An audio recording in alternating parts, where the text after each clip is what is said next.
ونصلي على رسوله الكريم أما بعد فأعوذ بالله من الشيطان الرجيم بسم الله الرحمن الرحيم إن الله وملائكته يصلون على النبي يا أيها الذين آمنوا صلوا عليه وسلموا تسليما الصلاة والسلام عليك يا سيدي يا رسول الله وعلى آلك وصحبك يا سيدي يا حبیب اللہ۔ میرے جتنے بھی محبت کرنے والے ساتھی پوری دنیا میں، مہربان طریقت کو السلام علیکم ورحمۃ اللہ وبرکاتہ۔ میرے لیے یہ بڑا اعزاز ہے، اللہ تعالیٰ کا خاص کرم کہ رمضان المبارک میں یو کے کی سرزمین پر 29 دن جو ہیں وہ ذکر کی محفلوں میں افطار سے پہلے گزرتے تھے۔ آج بھی وہ یادیں میرے ساتھ وابستہ ہیں، اور اسی طرح فیجی سے لے کر آسٹریلیا، نیوزی لینڈ، پھر فار ایسٹ، پھر مڈل ایسٹ، پھر اس کے بعد Europe, Western Europe, East Europe, پھر کینیڈا اور امریکہ تک یہ ذکر کی محفلوں کا اہتمام کیا 30 سال سے۔ اس دفعہ رمضان المبارک میں پاکستان میں قیام ہوں، اس لیے کہ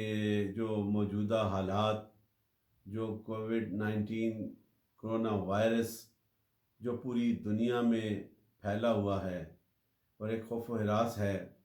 ویسٹرن ورلڈز جو بہت ترقی یافتہ ہیں وہ بھی بے بس نظر آتے ہیں،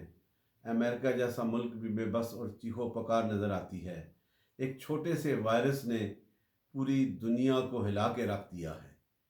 اور ان کی ساری تدابیر جو ہیں بے بس ہو چکی ہیں، اور پھر اسی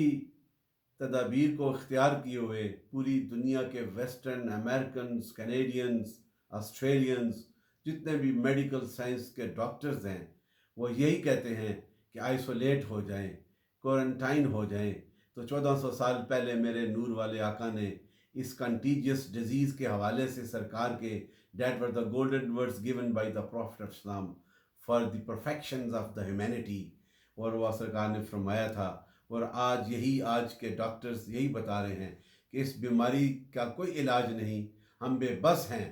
تو میرے دوستو، جو بے بس ہوتا ہے، جس کے سینے میں اللہ کا ذکر، جس کی پیشانیوں میں الہ کے جلووں کا فیض ہوتا ہے،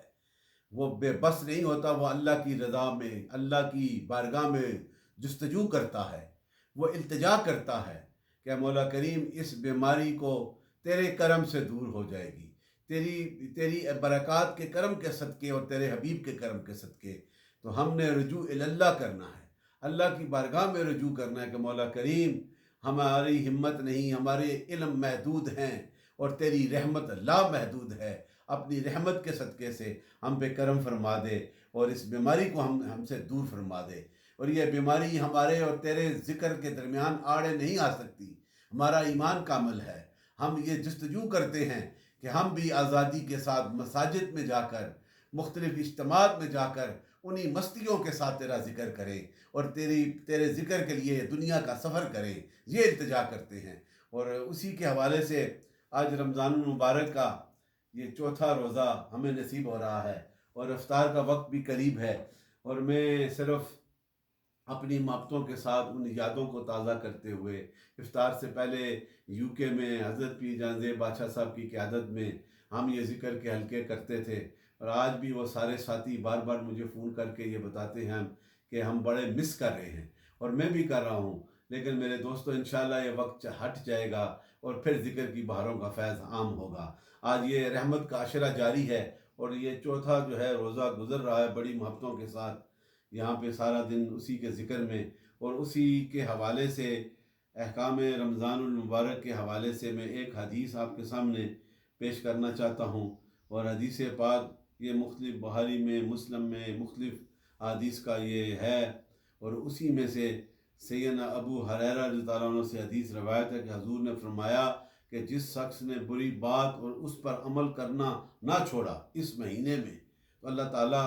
کا کوئی حاجت نہیں کہ وہ شخص اپنا کھانا اور پینا چھوڑ دے،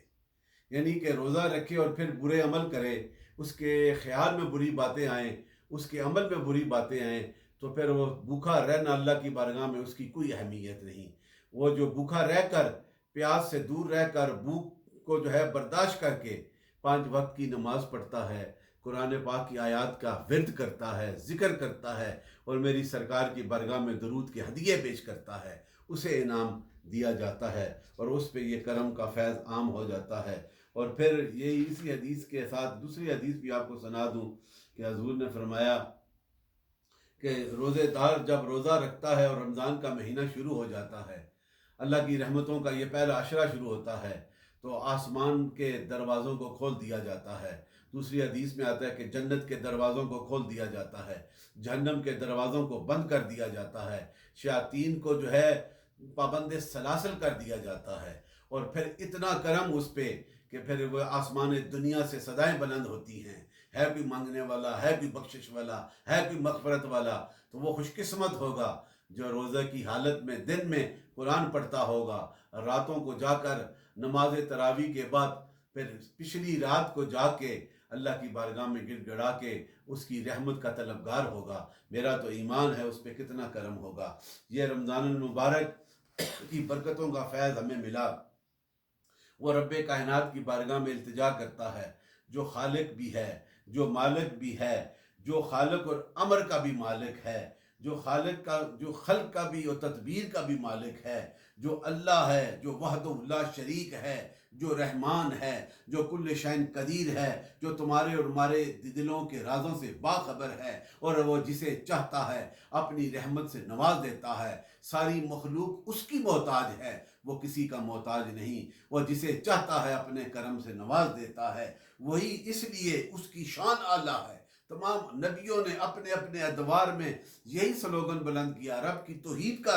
اعلان کیا کہ ساری قوتیں، ساری رحمتیں، سارے انعام اس خالق کی بارگاہ سے عطا ہوتے ہیں، اس لیے وہی عبادت کے لائق ہے، وہی اسی کی بارگاہ میں سجدہ ریزیاں کی جاتی ہیں، اسی کے ذکر کو کیا جاتا ہے۔ میرے آقا کملی والے، نبیوں کے سردار، سید المرسلین، خاتم النبیین، the mercy for the mankind,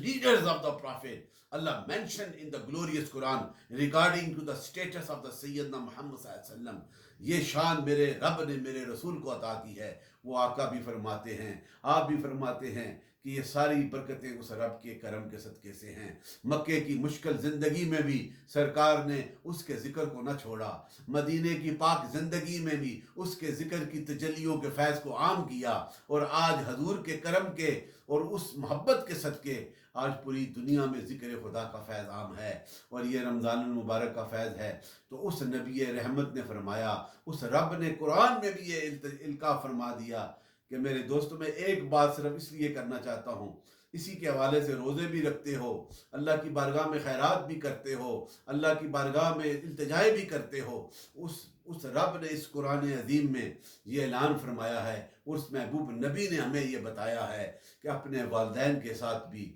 اس ماہ مقدس میں، اور اس ماہ کے ہٹ کے بھی جن کے بزرگ والدین ان کو میسر ہیں، وہ کتنے خوش قسمت ہیں، وہ جنت حاصل کریں۔ ان کے ساتھ پیار و محبت کا اور حسن اخلاق کا جو ہے وہ طریقہ بیان کیا ہے۔ یہ قرآن عظیم میں میرے رب نے سورہ بنی اسرائیل میں 15 سپارے میں میرے رب نے کیا فرمایا ہے؟ بالوالدین احسانا، اپنے ماں باپ کے ساتھ اچھا سلوک کرو۔ یہ میرا رب مینشن کر رہا ہے، ڈو ریسپیکٹ یور پیرنٹس، اور اس کی الیبوریشن کے حوالے سے آگے فرمایا، آگے وہ بڑھاپے میں پہنچ جائیں، دونوں یا دونوں میں سے ایک ہو تو انہیں اف تک نہ کہو۔ کیا کہا؟ کہ اف تک نہ کہو اور انہیں مت جھڑکو، اور جب ان کے ساتھ اتنی محبت کرو گے، وَقُلْ لَهُمَا قَوْلًا كَرِيمًا، یہ رب فرماتا ہے کہ جب ان سے بات کرو تو بڑی کریمی کے ساتھ، بڑی تعظیم کے ساتھ، with great respect and humbleness. When you speak with your parents, show your kindness, your humbleness، تو اللہ تعالیٰ پھر اس کا اجر بھی عطا فرماتا ہے۔ اب یہ لمبی اس کی تفسیر ہے، اسی میں ایک حدیث پاک آپ کو سنا دیتا ہوں کہ حضور آقا مدنی تاجدار نے اسی آیہ کریمہ سے متعلق یہ فرمایا۔ حضور آقا مدنی تاجدار مدینہ ارشاد فرمایا، اے صحابہ، میں تمہیں بتاؤں کہ سب سے بڑا گناہ کون سا ہے؟ تو صحابہ نے عرض کیا، یا رسول اللہ ہمیں ضرور بتائیں، ارشاد فرمائیں۔ تو حضور نے فرمایا، سب سے بڑا گناہ اللہ کے ساتھ کسی کو شریک ٹھہرانا۔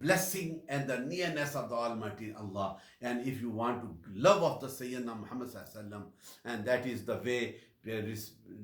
recite Quran Pak and worship of the oneness of the Almighty Allah. And second is do respect your parents. Those are lucky we have their parents. وہ بڑے انعام والے ہیں کہ اس رمضان کے مہینے میں جن کے والدین ہیں اور ان کے ساتھ ادب سے پیش آتے ہیں، ان کی ہر بات کو سنتے ہیں، ان کے سامنے تعظیماً احتراماً کھڑے ہو جاتے ہیں، میرا رب کتنا کرم کرتا ہوگا۔ یہی بلیسنگ ہے، یہ ہمارا دین ہمیں سکھاتا ہے۔ اللہ تعالیٰ ہمیں اس رمضان المبارک میں اللہ تعالیٰ کے اس پیغام کو سمجھنے کی، اس پہ عمل کرنے کی توفیق عطا فرمائے۔ اب دعا کریں اللہ تعالیٰ، یار افطار کا وقت بھی قریب ہے، مولا کریم ہماری حاضریاں قبول فرما لے، ہماری کوتاہیوں کو معاف فرما دے، نبی رحمت کی وفاؤں کو ہماری زندگی کا حصہ بنا دے، اور اس نبی کی برکتوں کے صدقے یہ جو رمضان کا مہینہ یہ رحمت والا، عزت والا، بڑائی والا، شکر والا، صبر والا عطا کیا ہے، اس پہ ہمیں حضور کی اس اقوال ذریع پہ عمل کرنے کی توفیق عطا فرما، نبی رحمت کی سنتوں کو اپنانے کی توفیق عطا فرما، قرآن عظیم کو پڑھنے اور اس پہ سمجھنے کی توفیق عطا فرما، اور اس محبتوں کے صدقے مولا کریم آج تیری بارگاہ میں سجدہ ریزیاں کرتے ہیں، اس وبا کو بھی ہم سے دور فرما دے اور ہمارے ایمانوں میں قوتیں عطا فرما دے، جہاں جہاں ہم بسے ہیں ہم پہ کرم فرما۔ یہ کسی حکومت کے بس کی بات نہیں، یہ تو رجوع اللہ کے کرم کے صدقے سے ہوگا۔ حکومت والے اپنی تدابیر کرتے ہیں، وہ اپنی محدود قوتوں کے ساتھ کرتے ہیں، لیکن میں یہ التجا کرتا ہوں اور اپنی حکومت کے سربراہان مملکت سے بھی التجا کرتا ہوں کہ میں نے یہ عرض کی تھی وہاں پہ بھی، کانفرنس میں بھی، کہ اسلامی نظاتی کونسل کے اس اجلاس میں بھی اور صدر پاکستان کے سامنے، کہ حضور کے دربار میں جا کر التجا کریں، حضور سے پیار کریں، نبی رحمت کے دربار میں جا کر ہمارا استغاثہ پیش کر دیں کہ مولا کی ہم میں گناہوں کو معاف فرما کے اس بیماری کو ہم سے دور فرما دے۔ مولا کی ہماری حاضریاں قبول فرما۔ اللہم صلی علی سیدنا مولانا محمد وعلی آل محمد واصحاب محمد وبارک وسلم اجمعین برحمتک یا